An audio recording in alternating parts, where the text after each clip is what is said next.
In this video, I'm going to go over 5 early riser practices and principles and how you can apply them in your life without waking up at 5 a.m. Think of this like a buffet, not a to-do list. Please don't go out and try to apply all of these into your life tomorrow. Remember, slow and steady wins the race. Hi, welcome to Better with Phoebe. I'm Phoebe and I make videos about the tips, tricks, tools, and techniques I use to get a little bit better every day. I hope this video on how to be productive without waking up early helps you get a little bit better too. Principle number 1, maximum organization, minimal friction. Early risers know what they need to accomplish in the morning to have a strong start to the day, and they make sure to set themselves up for success the day before. So what does that look like for late risers? Well, it's night prep. Before you go to sleep, make sure that you take some time to think about what the next day is going to bring and if there's anything that you can do to set yourself up for success. That could be something as simple as setting out your outfit for the night before, but you could also do something like make sure that the coffee maker is prepped, or set up your work bag or your school bag, make sure it has everything that you need. Take a look at your schedule for the next day. Are there any meetings or classes that you need to prepare for?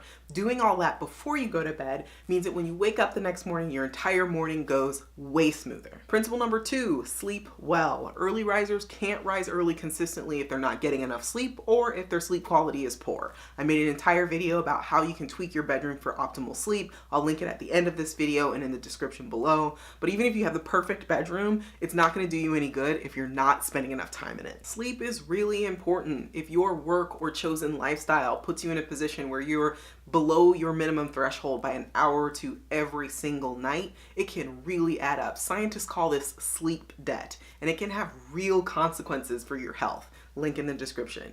If you are sleeping in for an extra hour or two on the weekends, that is not going to make up for an entire previous week of not getting enough sleep. It's really important that you make sure that you're getting enough sleep every single night, even if that means getting in a little bit earlier or sleeping in a little bit later. Principle number 3, focused time well spent.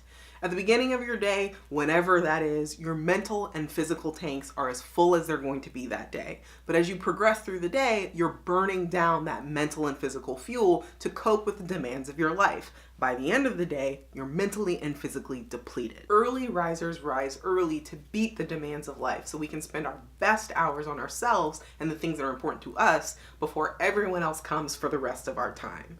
If you're a late riser, you don't get that benefit, so you have to claw that time back from elsewhere. Let's talk about some ways for you to do that. What's going to work for you is going to depend greatly on your individual schedule, needs, and preferences. That said, I have 5 recommendations for reclaiming time and making sure that time is as high quality as possible. Choose a time that's as close to the beginning of your day as possible. For some people, that's not going to be very close to the beginning. But the closer it is to when you wake up, the more energy is going to be in your physical and mental tank. Do something right before that's going to replenish and reset you from the day's demands. Grab a cup of coffee, drink some water, have a healthy snack.